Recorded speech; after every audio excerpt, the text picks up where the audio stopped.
I'm Phil Schneider. I worked 17 years for the United States government as a geologist and aerospace engineer as well as a structural engineer. I worked for such elusive occupations with Morrison Knudsen, Bechtel, Page & Page, Aerospatiale of France, and a host of other EG&G and a host of other, Los Alamos Laboratory and these kind of things.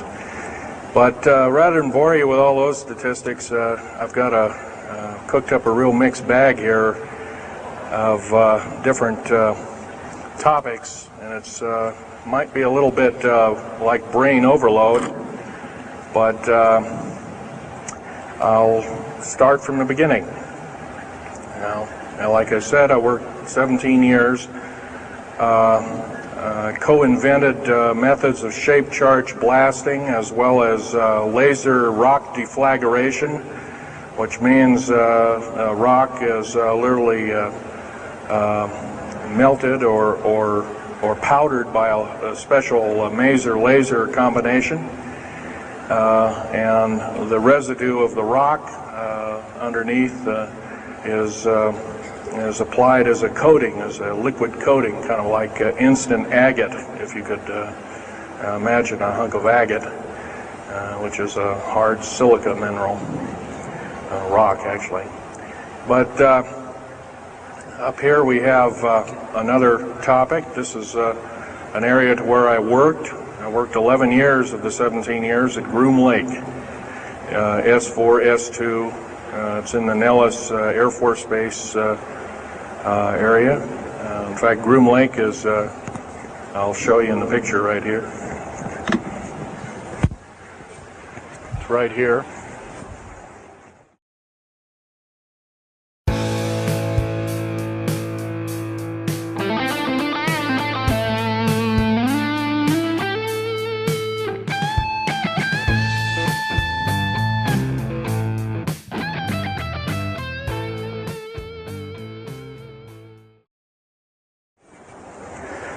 Groom Lake is quite the place. A lot of rumors and other kinds of things have come out of there. Of course, people have stood on the outside for years and wondered at what's been flying there. There's all kinds of things been flying. Let me give you a brief overview. Start in ancient history land here. Back in 1909, the U.S. cavalry was engaged in catching some banditos that had crossed over the Mexican border into a place called Truth or Consequences, New Mexico. And they went into a cave or a hideout and killed the so-called bandits, but what they found out they couldn't explain. And they were called horseshoe craft at that time, or horseshoe ships. They were UFOs, and they saw these, what they called demons, gray demons, little gray guys all around the place. That was in 1909. Now in 1933, our government was actively engaged with the Europeans, mostly the French and the English, in special researches dealing with aerial phenomenon. And once again, the term flying saucer or flying disc didn't come about until much later, supposedly right around the mid-1940s. Anyway, the whole thing here is that also in 1946, I might want to add, we were engaged in atomic bomb testing and this kind of a like, and of course the area of Bikini Atoll.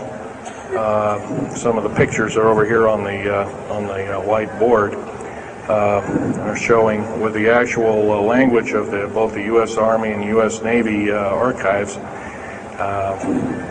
Anyway, these flying ships were seen as early as 1945, 46. Some of them were called Foo Fighters, and you name it. They were fully known about maybe as early as 1935 or 36 by our U.S. Navy. And there was a shallow underwater base at Bikini Island, and that was probably the one reason why a number of atomic bombs were exploded in that area rather than other areas which they could have been even more remote out in the South Pacific at Operation Crossroads. Well, anyway, this all led up to later on, about 6-8 years later, 1954, during the Eisenhower administration, led to an interesting treaty called the Greada 1954 Treaty. It was the Alien-Human Treaty. And supposedly the aliens had come in and exchanged technology, and they'd want to take an occasional human being and a few head of cows, and accurate books were supposedly to be kept and all this kind of stuff. And of course, eventually all that broke down, and aliens are notorious for being liars, even greater liars than so-called, in quote, we humans are. So alien treaties are often just not even the pieces of paper they're written on, they're just really kind of worthless. Anyway, my work as a geologist in building underground military bases, some of which are over 2 miles underground. And I think when you listen to Al tonight, if you have a chance to listen to him, he will speak of, Al's actually been on some of the high-speed monorail subway cars, if you might want to call them, that link these bases together. Some of them are capable of riding on a cushion of air about 3/4 of an inch off a rail at a better part of Mach 2. And he's actually been on one of these trains. I've only been in one of the tunnels and helped build some of the tunnels. Incidentally, I helped work on 13 deep underground military bases. Had hands-on experience. Notorious was the one in and around the Dulce, the southeastern and southwestern sides of Dulce, New Mexico, in the Los Alamos laboratory regions, where we built some hermetically sealed rooms that were very deep, going down over a mile. We also built additions onto Groom Lake and S2 and S4 complexes. There are a total of 9 underground. They're called DUMBs. Like, you can learn a lot from this dummy, but DUMB stands for Deep Underground Military Base, and or a deep underground DUM2, for instance, is a submarine base, and I helped build a few of those too, which are off our continental shelves and then certain islands and out in the Atlantic and the Pacific in strategic locations. All this, I can hardly, in an hour's time, I can hardly squeeze all this in, so I'll be kind of rambling here if you just bear with me. The main topic of my discussion here is to link up basically what's going on with these deep underground military bases, what they're being used for, what is the present situation now being employed both by our federal government, which is slowly being phased out by the United Nations government, as well as the New World, end quote, the New World Order, which is an even higher entity, and who these higher entities are taking their orders from, and try and link up basically what's going on. A lot of us have been kept in the dark. We've been given, maybe most recently over here, photographs of an alien at Roswell. I'll just make a very brief statement about that. The photographs cannot stand up to a computer grain analysis test and therefore are retouched or faked. They're not real. The real one, the real photograph of the charred or dead alien that was, or one of the several that were autopsied, is over here, was given to me by a friend by the name of Skip Frombach of Seattle. And his father worked as one of the principal doctors. He was from Germany at the time, and worked on some of the autopsy material, from what I understand, along with other people. Anyway, you just can't believe everything, and that goes for me. You got to get out there and do your homework. Like I always say, you might don't put your spectacles on, you put your skepticals on when you listen to me. So if we can have a show of hands here, how many people have heard about Roswell, New Mexico? Very good, almost all. And how many people have heard about the black helicopters and the other kinds of flying saucers type equipments out at Groom Lake and other places? Very good. Well, this obviously is a nice enlightened audience. Most of you have probably seen what a black helicopter is, or maybe even gotten rare glimpses of an F-117A black jet, or stealth as they're often called, or a B-2 bomber, or B-1 bomber, or some of these other sophisticated aircraft that are now being touted as the new technology. Once again, where did we get this new technology?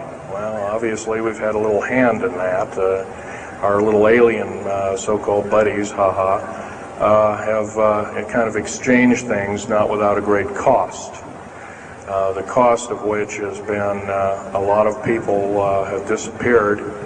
Some, and I'll blow this statistic by you, there's, according to current FBI and Defense Intelligence Agency and CIA statistics, 100,000 children and 1 million adults disappear every year, totally unaccounted for. And where are these people going to? Nobody knows. Maybe one of us in this room, or somebody, has encountered on such an individual and lost a loved one or a friend or something, and that's unfortunate. My best friend, Ron Lee Rummel, several years ago, got himself murdered because we dared to put out in print, at that time I was still working for the government, and so was he, we dared to put in print the so-called the Strategic Defense Initiative, or Star Wars, as part of the New World Order and takes its actions. It was originally written as a kind of a spoof or a joke. We had one of these alien greys dressed up and had New World Order insignia on, and of course that wasn't taken very nicely, and my friend got himself murdered. It was called a suicide, but now it's been turned over to special authorities who now acknowledge it was a homicide. Other than that, I'd like to also mention something about my father. My father was a U-boat captain in Hitler's Navy, and he got captured and taken over. I didn't find this out until about 2 weeks before he died on his deathbed. He kind of told everybody in total shock. I was one of them. In fact, I didn't believe him. I thought he was kind of in delirium or something like that. And of course, other things have come up since. And so, anyway, he was captured by the French, turned over to the Third Army, U.S. Third Army, and then U.S. Third Army turned him over to the Navy. And he was a master machinist. Now, that's not a journeyman. A master means that they can take a block of metal and make a gun or a watch or some other fine instrument. And he was a master machinist. He later became an MD doctor and part of the aerospace medicine group of the United States Navy. Was instrumental in helping build the USS Nautilus and its first nuclear-powered predecessor, the Enterprise, the first nuclear-powered aircraft carrier, and other ships like it. He pioneered all the ways in building very small and miniature nuclear engines and He even helped build, helped work, later on in his life, he helped develop the infamous grid bed nuclear motor, which is now employed in some things that look like flying saucers that people claim are flying saucers. Yes, we, in quote, the United States Air Force and other armed forces, are training other European forces to fly unidentified, or now identified, or, in quote, flying saucers.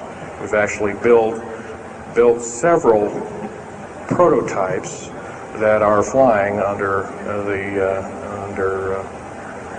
names of black craft. My position as a geologist and engineer got me to see a lot of things in the world. I've been in over 70 countries. Also worked for NATO. I carried a level 3 security clearance with a rhyolite factor. Rhyolite is a hardened factor, only given out to a handful of civilians and maybe a couple of hundred military men worldwide. I thought I was doing the nation, United States, as well as the world a favor by, I thought I was kind of keeping my end up. Well, it didn't work out that way. I was to later find out that these underground bases are now being employed as strategic bases for, in case there is martial law in this country. Right now, our military professors that used to be in war colleges and the like are training people like ex-Russian KGB and Spetsnaz people right here on American soil. I've seen it with my own 2 eyes, along with other people, other geologists. By the way, I'm still a geologist, still do geological survey work. However, I don't work for the government anymore.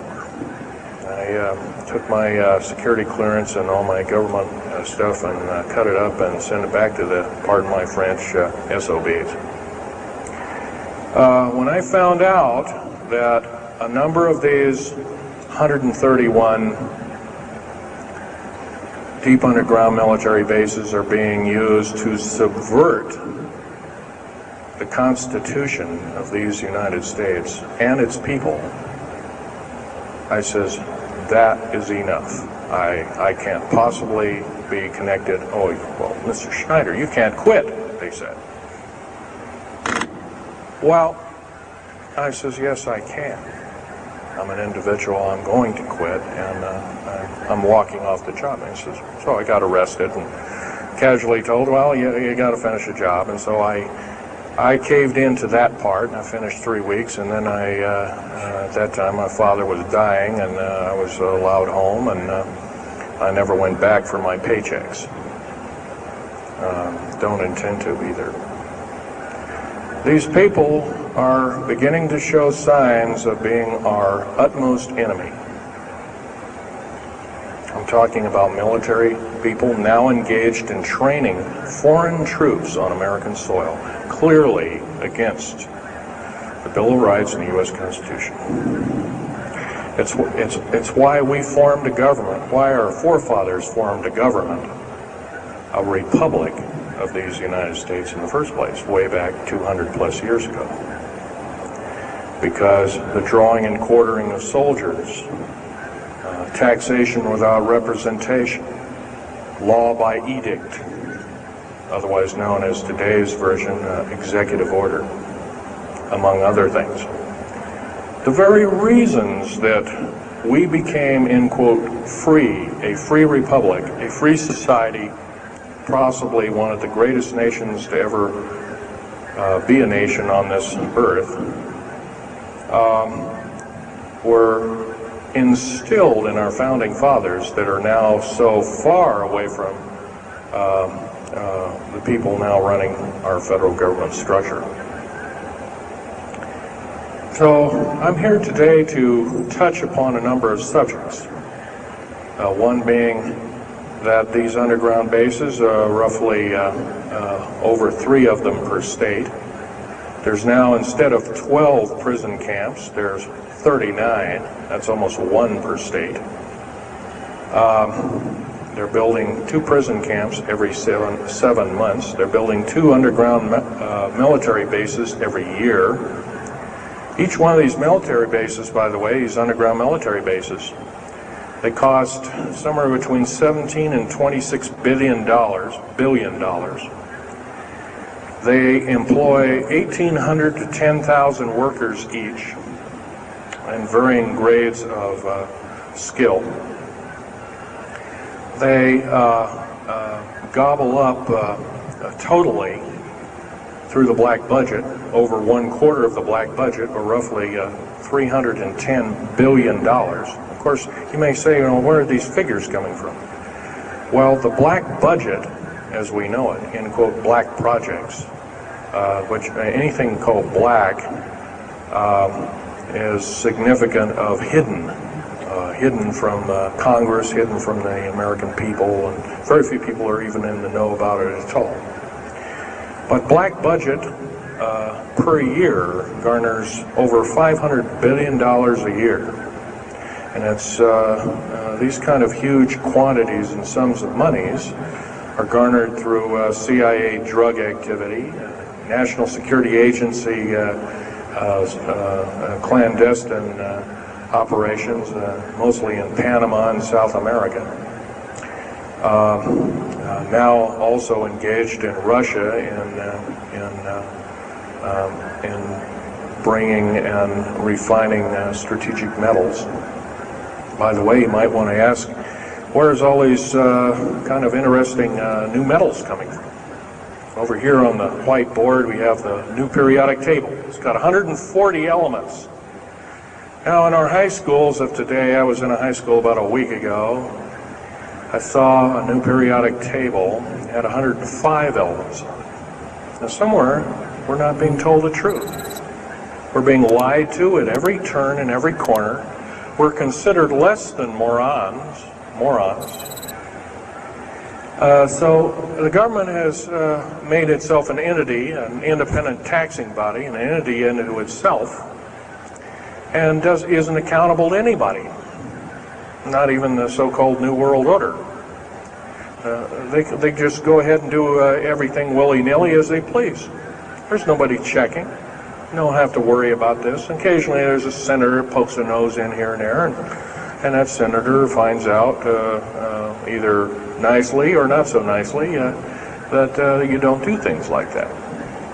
Now, if we're to gain a grip on our country, if we're to take our country back, we must first ask our public officials if they cannot tell us the truth, and we will impeach them, or they will be impeached, or they'll be tried as traitors. This is pretty stiff language. Already it's slowly beginning to trickle out and to occur to a number of people that this may be the only way out. Also, our founding fathers, George Washington, Patrick Henry, and a few of the other ones, came up and said that you don't want to let the beast out of the box. And they were talking about a runaway government. You don't want to allow your government to become like England at that time.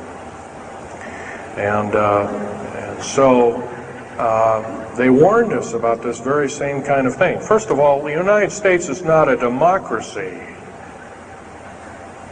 It's not a republic anymore. It should be a republic. That's to the republic for which it stands, one nation under God. Why we can't even pray in the public schools anymore. We have to have a Supreme Court judge or group of them, plus Janet Reno and company, among other things, telling us what to do. Interpret for us as if we cannot read with our own 2 eyes and understand with our mind. This, of course, is bad policy all the way around. And I guess I don't need to blow that by your ears. Okay, on another subject, I have a number of items up here at the table. One of which here is, I can show it, is a heavy hunk of rock indeed. It has a weight of about a little bit more than a pound, 2.5 times the weight of uranium.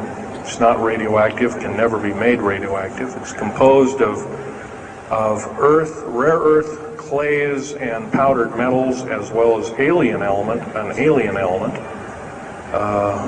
mostly from crashed, retrieved flying saucers and those of the kind that have happenstance to crash in our deserts and backyards, so to speak.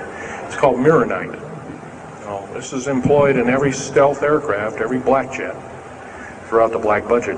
Also in the very small quantities in the skins of black helicopters. Mironite. Here's another thing. Here's a piece of probably the purest titanium you'll ever hear or see. It's so pure, it's also composed with other alien elements to make it extremely tough. It's capable of withstanding temperatures in excess of 7,000 degrees Fahrenheit. Our new Phoenix-class submarines, of which we're building 2 a month right now. Phoenix-class submarines is a black budget program. Each one of those submarines costing $208 million just for the titanium hull, which is made of this material. Approximately 10,000 pounds of it. Now, we've got, supposedly, as of the data right now, we've got 106 of these submarines. They're plying the waters and the waves. They can dive to a depth of over 7,000 feet and hold that for 3 months. It's a fantastic submarine indeed. It has 11 grid-bed nuclear motors on it, engines, that run everything, purify the air. And, by the way, these aren't your usual nuclear motor installation. They're very small. They're probably no bigger than this podium, weighing less than 3,000 pounds, putting out as much as the equivalent of 3 aircraft carriers of the Enterprise class. But these Phoenix-class submarines are getting this metal. Now, where are we getting the metal? It's being stockpiled in a number of strategic locations.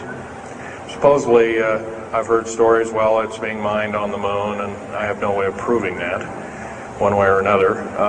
I think we're probably getting it from Russia, or refining it in outer space.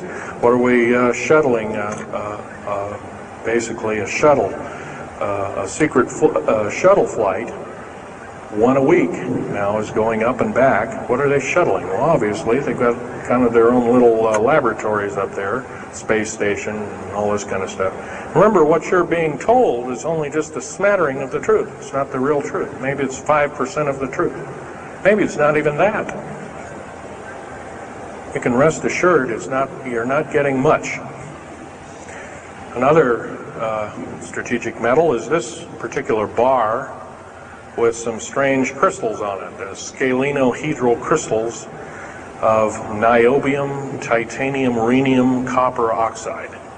This complex group of elements, not found on the Earth in specific quantities. This was developed at Los Alamos through EG&G and other outfits, are employed in all black jet aircraft. All of them, including the, in quotes, sport model, the little flying saucer we occasionally see over at Groom Lake. And by the way now, if we happen to be with a video camera, taking pictures of the so-called area around Groom Lake, it's now, you can get your equipment confiscated, your car, your house. You're considered the same thing as a drug dealer, and you'll go to jail for up to 5 years, and $1 million fine.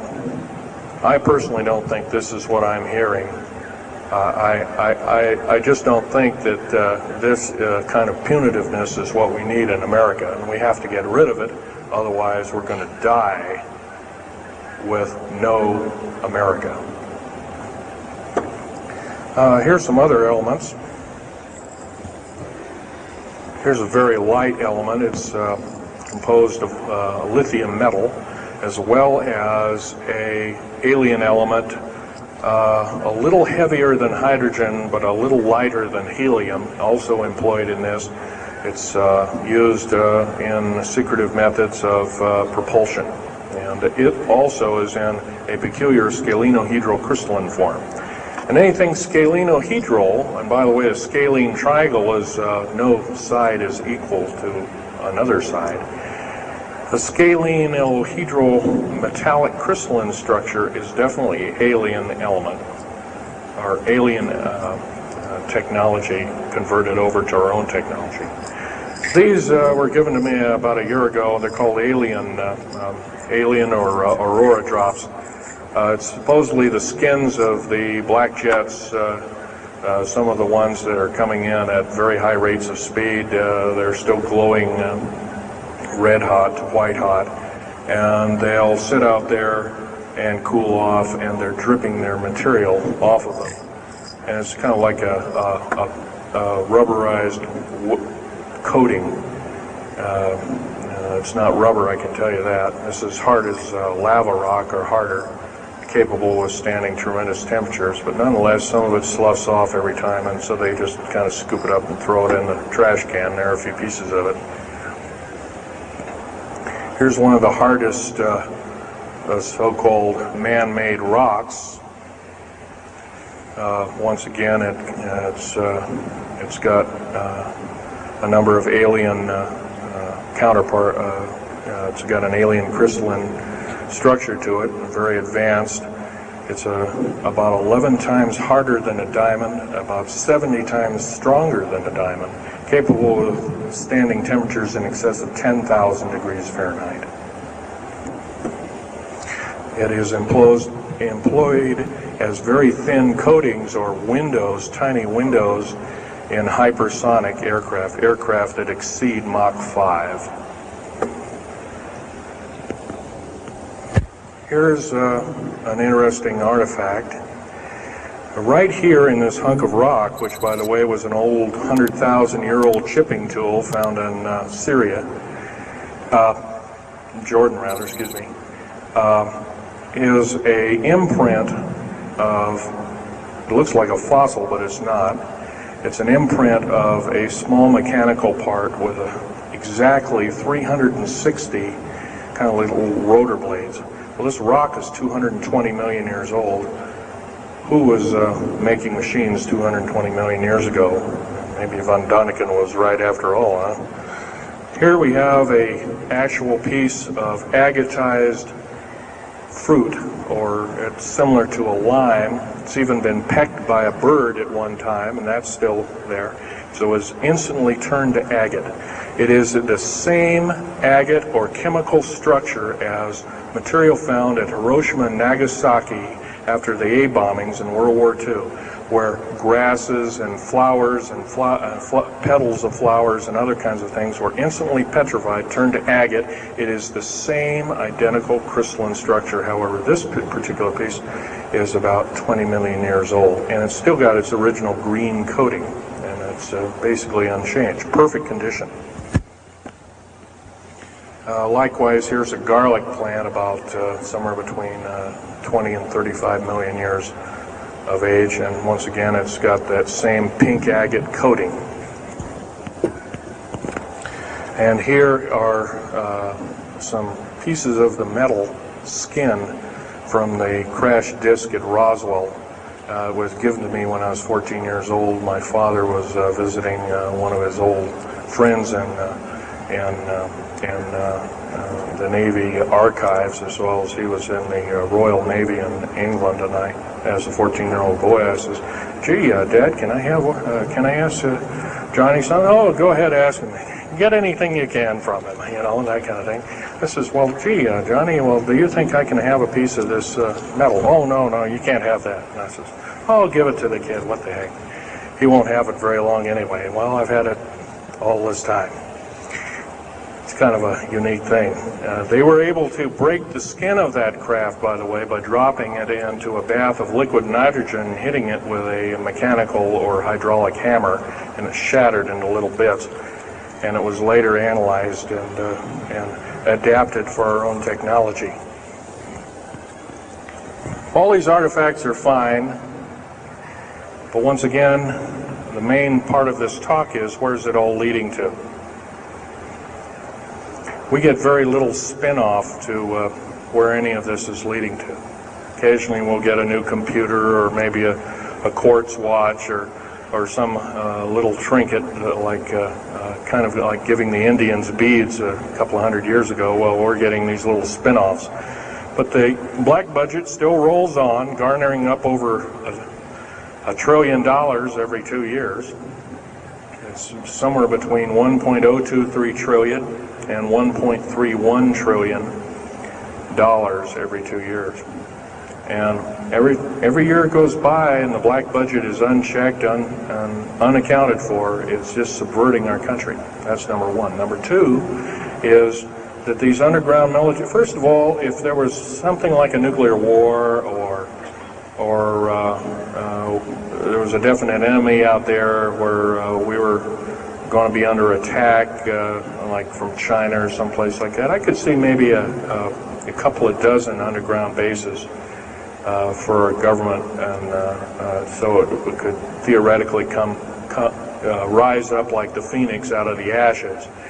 Well, not 131 of these, and if you were going to so-called round people up and put them in prison camps, what a better prison camp than underground, where nobody knows where it is anyway. So once again, these underground bases are most likely been planned as underground prison camps and slave labor factories for the New World Order. New World Order, by the way, is getting, and I'm probably the only person ever talking about this, the New World Order is taking, and the United Nations is taking its orders from, believe it or not, these more powerful outer space alien entities. We might call them the large grays or the small grays. Sinister forces indeed. And you might want to say, well, gee, how come we don't see more of this kind of thing? Well, you can just imagine. If you're only being told 5% or less of the truth, that isn't very much to go on. That's one thing. Another thing is, you don't find very many people coming up here and letting you have hands-on experience. I'm going to try and do this to you. However, I do ask you to go out and do your homework and keep doing it. Don't necessarily believe in what I'm saying, but get out there and talk to people. Whether it's just a couple of neighbors or friends or something, get out there and talk. Because one will tell two and two will tell four, and then pretty soon you have a whole room full of people that are in the know. And then from there, wonders can work. Other than that, as far as changing the black budget and these clandestine programs, public opinion is only going to be that, going to do that, and it's going to take millions of us. But we have to be informed, and to do that, we have to be doing what we're doing now, gathering and talking. And of course, most of us are adults and can weed out fact from fiction. Most of us are responsible adults and know the difference between fact and fiction and how to use it or how to abuse it. So we therefore have to continue to keep studying and keep talking. If there's just me out there, and believe it or not, there aren't very many people like myself out there talking. I've given over 30 talks in the United States, Canada, Japan, went over to England, went into Japan kind of illegal, came back the same weekend. They flew me in and out, but gave a talk to a number of their execs, and they were very interested indeed. Now, if this is all a bunch of poppycock and hooey and poo-poo, I wouldn't be listened to, be given an audience by these people, but evidently I have. But 13 attempts on my life since the first of this year. There's a number of you ladies present, so I won't gore you out, but Al has seen some of the wounds, and there's a few other people that have been to a few of my other lectures, and they can attest that I have been shot. I've been run off the road, I've been pushed off the road, I've been mostly shot at, and that kind of thing like that. But been in hand-to-hand combat with some of these people, and once again, I'm not in the best of shape anymore, but I still know how to handle myself. And I'm just about ready to wrap things up here, but just basically wanted to give you an overview of what's happening. And if we have any questions, we can start asking a few questions. Okay, here's a gentleman way over here. Would you please speak up loud?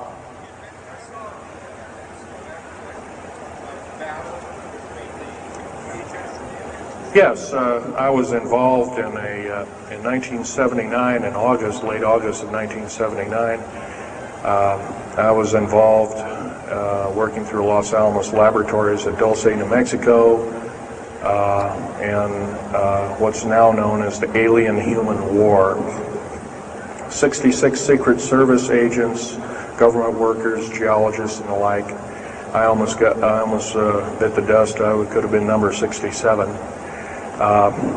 Lost their lives that day because the government lied and knew full well what was underneath. And what we'd done is, out in the desert there, we had drilled in a period of a couple of days, we drilled 4 of these holes that went down several thousand feet. And one of these holes kept bringing up dirty dust and putrefying odors and broken off machine bits and other kinds of things like that. Boring machines as well as lasers came up damaged. And of course, there was a probe that was sent down, and that came up totally missing. And so people were sent down there, and I was one of the people. And when I got down there, of course, the odor was, and remember, I was in a spacesuit type environment. All I had was a small tool belt with special sensors, a small rock hammer, and a rucksack for mineral specimens and other kinds of things like that. And I had my little pistol. And being an engineer, didn't have time to carry a big hunk of pistol like most of these Green Berets carry, stuff like that, Black Berets. I carried a little Walther PPK with a 9-shot clip. As soon as I got down this hole, standing about from me to this gentleman over here in the front row, about 10 or so feet away, 7 feet away, something like that, was one of these 7-foot-tall stinking alien guys, and I didn't waste any time. I said, I'm not fiddling with you guys, and boom, away you go. And I was one of the rare few that had been allured that this may or may not occur, and so basically was given ET training, but a lot of these other people weren't. And we were, in fact, it was asked, are there aliens in the area? And of course, the big question was no. And that was a big lie. And of course, 66 people died that day. I have a big hole in my chest. I lost a lung. My lung was literally burnt out of me. My fingers burnt off of me. My toenails burnt off of me. My skin was, I was in radiation isolation therapy for 400 plus days. My bones were vitrified or burnt. I was cooked. I managed to survive. They're telling you something about it today. But other than that, I'm the only talking survivor. There are only 2 other survivors, and they're in nursing homes up in Canada. And Canada refuses to allow the United States officials to talk to them, and they're in very bad shape indeed. One of them can't talk, and the other one doesn't want to. So they're regarded as Canadian heroes, and so they're being kept by Canada. Okay, this fellow over here. Speak up loud.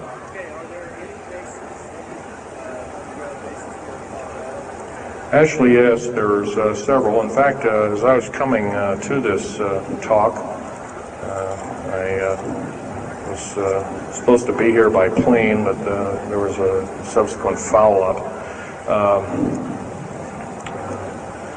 Anyway, I drove all the way and did it in one day. But as I was coming over up near Cheyenne, I noticed the military, Air Force and the Army are building a so-called new, in quote, boot camp, prison camp, right up in Cheyenne, brand new. And I was here 3 months ago, I wasn't there. So it's something brand new. In Colorado, yes, there's about 4 underground bases, one being at Denver International Air Base. I call it Air Base, Spaceport, or whatever you want to call it. Denver International Airport. No wonder your luggage gets lost. There are 8 levels underneath the airport, tarmac there, end quote, tarmac or cement mac. And so those bags could be there for a damn long time. Why, just imagine if this was instantly turned to agate 30 or more million years ago, those bags could very well be the same way. So yeah, there's a number of them, and I wish I had a map with me. In fact, in subsequent talks, I'll have a map, which will be put on the overhead. In fact, my next talk, I plan to have just that. I had planned to bring a map here and had all the latitudes and longitudes of all the bases, and I can't do that. That would be a nice jail sentence for me, so I didn't bring it. So, but other than that, I'll have that all researched for you. Yes, this woman.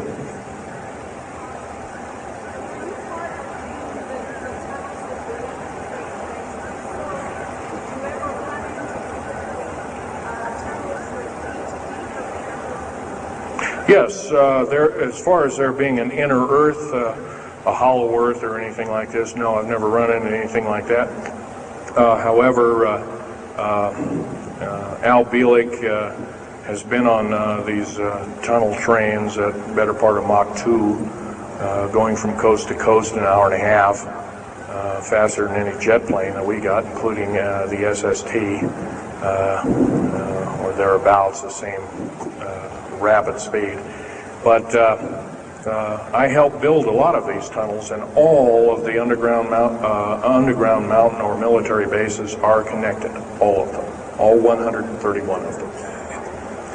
They're connected both by road, not a big freeway under there, but it's at least a 2 to a 4 lane road, rather narrow lanes, but they're there, and they're also high-speed magneto-leviton train tunnels. Yes, this lady over here. Stand up and speak up, please.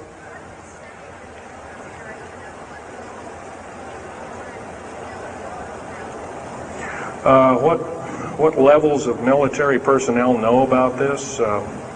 Most of the levels of military know about this, especially the higher levels, higher officer levels. The enlisted, I'm sure, don't, or are basically kept in the dark like we are, end quote, we are.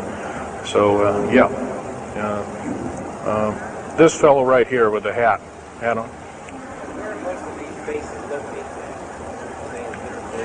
Well, there's 131 of them in the United States, 127 of them in the lower 48. There's some in Canada, I'm not counting those, and some in northern Mexico, I'm not counting those either. They average about 4¼ cubic miles hollowed out underground, an average depth of 5,700 feet underground. Average cost $17 to $31 billion each. They employ anywhere from 1,800 to 10,000 people.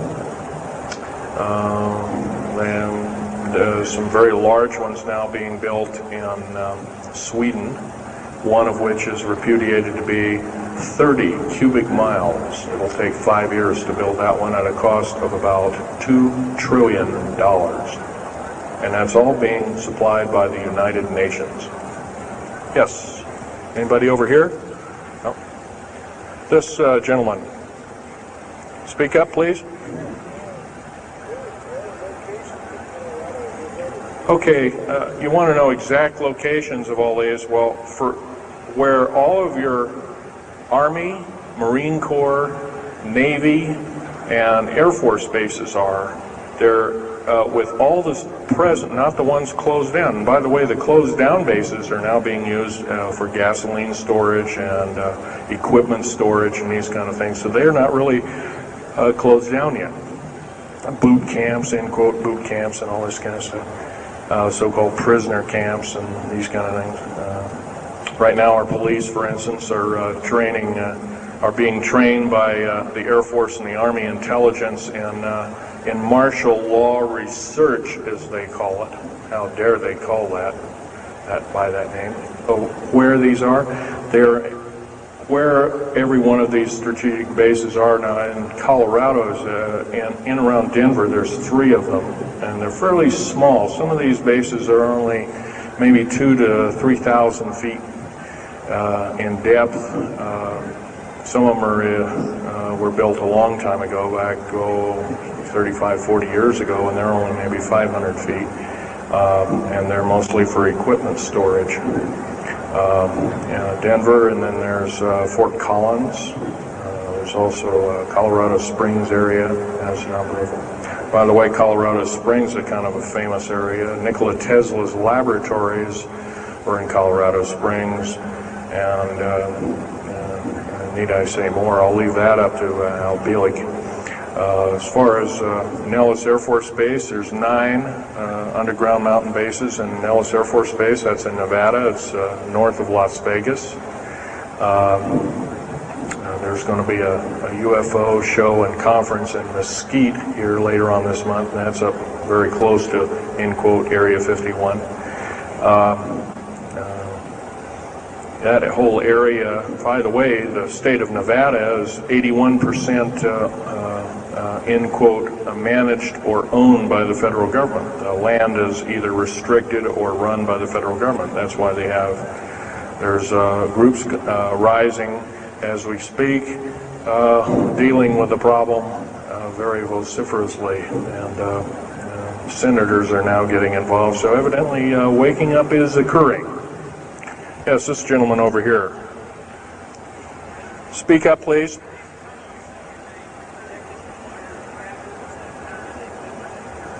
Okay. Yes, they are.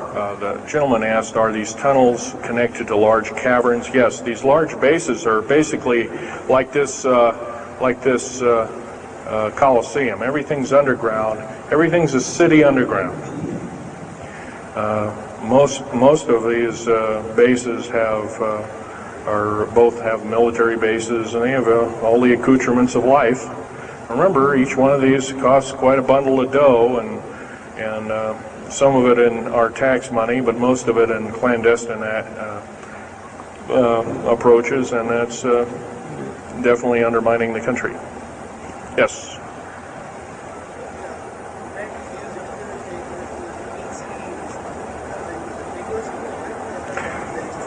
Well, some of them have a difficulty in understanding our language. It's too slow to them. If you've heard whale songs or bird chirpings at high speed, it's about what these aliens sound like audibly to us, so it's a bunch of gibberish. Yes, they've slowly actually broken down. There's 11 prototypes or 11 civilizations of aliens visiting this planet all the time, all of which are known by the U.S. military, 9 of which are not very good indeed. They're pretty bad news. 2 of which are benevolent, but the benevolent ones have supposedly left. They have their own little war of sorts, especially the Pleiadian groups and whatnot like that, of which Val Thor was repudiated to be a Venusian, but other people will alert he looks more like a Pleiadian. He looks normal human, except he's got 6 fingers and toes. He's got one oversized lung. He's got 2 hearts. He's got all kinds of weird stuff. Bones are bigger. Yep.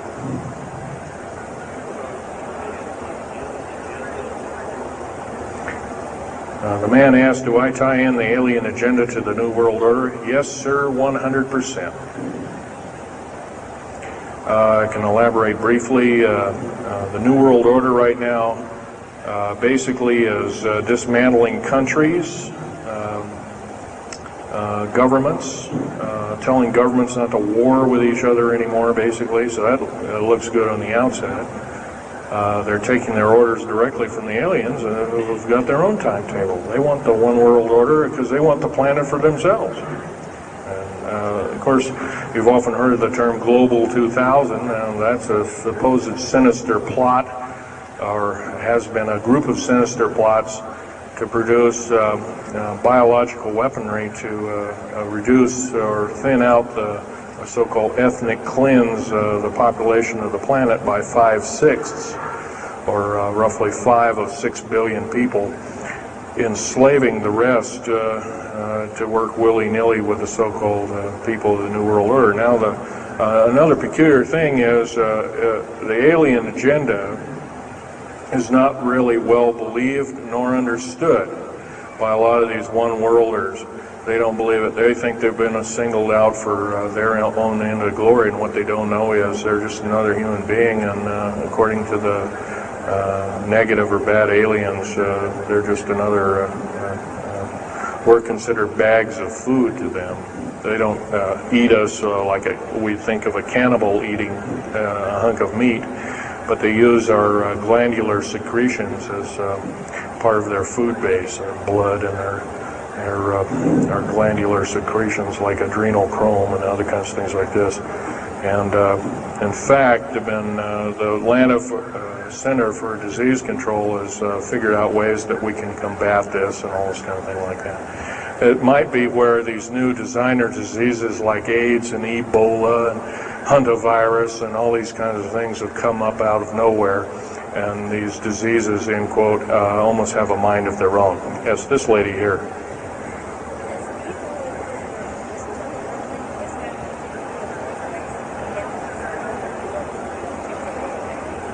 Okay, lady asked, is the tunnel building having an effect with earthquakes?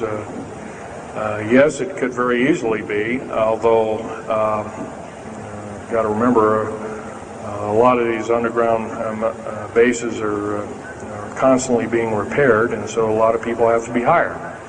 As far as the U.S. government, second part of her question was, is the U.S. government modifying our weather? Yes, that's an affirmative. And we have, the U.S. government's been working with the Russians for at least since 1972 and maybe as early as 1966 on weather modification, and it's a well-known fact, and it's well employed. And by the way, they can literally weather modify a hurricane or a tornado out of existence. And the reason they don't do it is pretty obvious. And right, or they could actually send a plane inside of a hurricane, for instance, that would blow off an atmospheric bomb or a shockwave bomb in the eye of the thing, and it would completely dissipate. Well, they don't do this, of course, and there's probably other reasons for that, to see which way it goes or what kind of havoc and how we can study the havoc, and we go from there. This fellow way in the back in the black.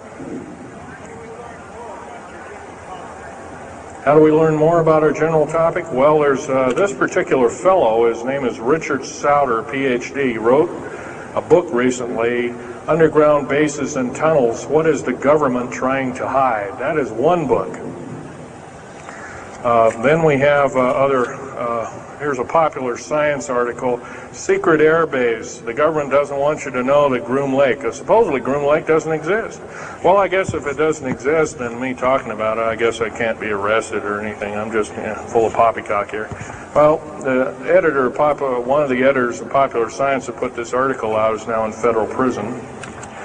Then there's a book that called Stealth Fighter Pilot.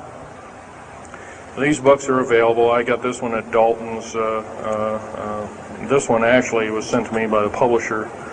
I did some test piloting, and the only thing I test piloted was would run the aircraft back and forth on the runway, the special runways we built at Groom Lake. Here's a picture of me in uniform. And I can go on. And these publications are out now, and they're available. Yes, this lady over here.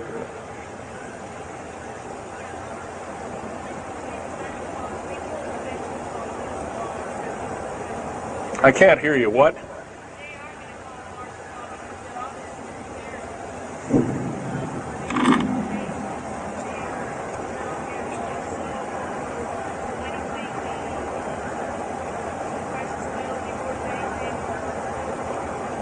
Okay.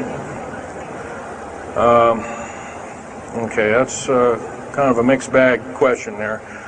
She asks, with martial law being called, will precious metals and all these kinds of things. First of all, hoarding anything will be outlawed.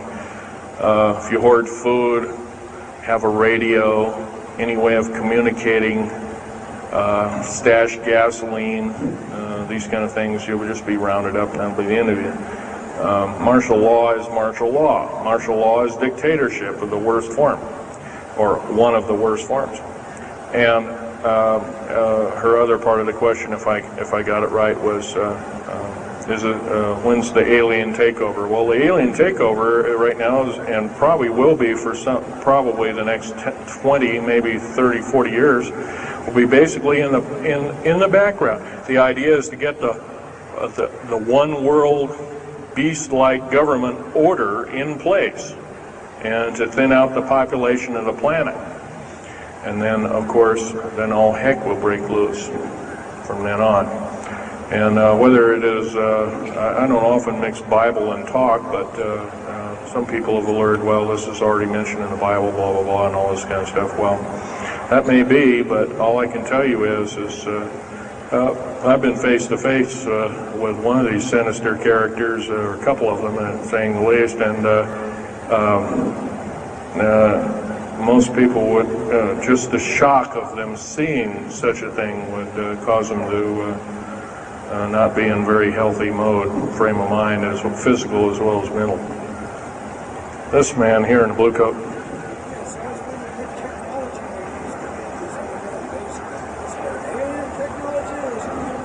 Well, it's a combination. What technology is used to build these underground bases? Well, we have lasers that can drill out, or basically deflagrate or melt out a tunnel 7 miles a day. And that tunnel is 28 feet wide, 28 feet high. You've been told about drilling and boring machines in a very slow, quarter of a mile a day. Most of that went out in World War II. Most of that's all World War I or World War II era materials. And once again, you've been badly lied to. I can hardly believe, first of all, I've worked on public engineering projects, and we do better in grinding up road beds and laying them down at the rate of 4 miles a day, and supposedly that doesn't exist. Well, I worked on one in the state of Oregon just a few months ago, and we built a tunnel for sewage tunnel and whatnot like that. It wasn't very big. It was about 6 feet across, and we drilled right through solid rock, right to base of under one of the hills in Portland for their new light rail. Did that in 2 days. But it was a complex, it was a small, complex tunnel. It was big enough for a man to crawl through and inspect. I was one of the people who inspected, so yeah. What technology? A lot of this is alien technology, readapted for our own use, but a lot of it's our own ingenuity too. So you can bet, how can you tell alien technology? Well, anything that's just absolutely outlandish, like taking a oxyacetylene welding torch and trying to cut into this metal and getting nowhere, obviously would be metals research, aircraft research and the like, and different tools and products, which things that are many times the hardness of diamond, or known hardened substances like boron. Obviously, that's nothing that we came up with on our own. What we could have over a several hundred-year period. But you've got to remember, too, that the military technology is outstripping the public sector technology at the rate of 44 to 45 years of technology for every calendar year, every 12-month calendar year here. So every year going by this time in 1996, the military technology will be roughly 45 years more advanced than where we are today. So it's quite possible that way back in 1943, the U.S. Navy not only caused the ship to disappear, it literally disappeared and reappeared.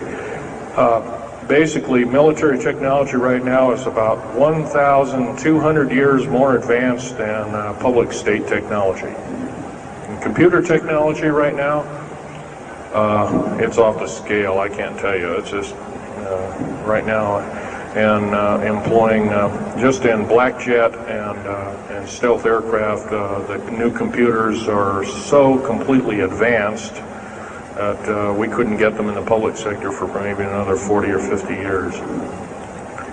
Yes, this lady here.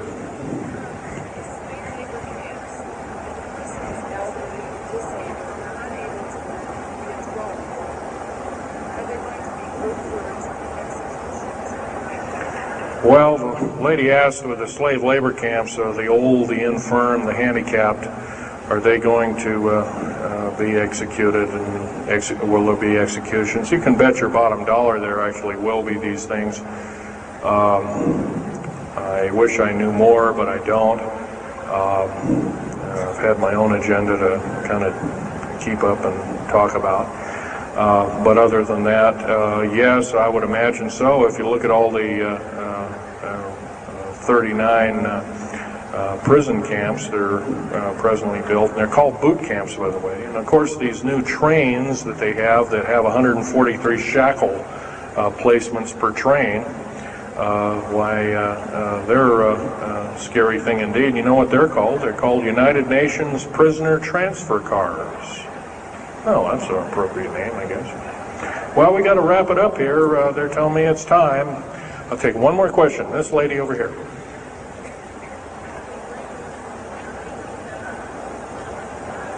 Don't brainwash you. They don't brainwash you. How do they brainwash 18,000 people that are working? Well, you sign this little piece of paper saying you work, you go to prison for the rest of your days. Or you're not going to be taking home a paycheck of about anywhere from $4,000 to $40,000 per month, depending upon your position. $40,000 a month is a lot of petunias. Okay, well, I got to wrap it up here, folks. So I'll be over in Al Bielig's booth. I think it's over in booth number 125. I could take other questions there and let you take a look at artifacts. And once again on these artifacts, in a very few minutes, don't handle them, just look at them. Thank you very much.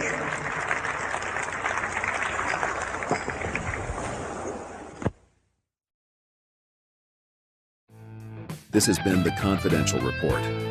For even more stories like this one, make sure to subscribe to our channel today. And please show your support by clicking the like button on this video. For even more stories and news you deserve to know the truth about, follow us on Facebook and Twitter. Thank you for watching The Confidential Report.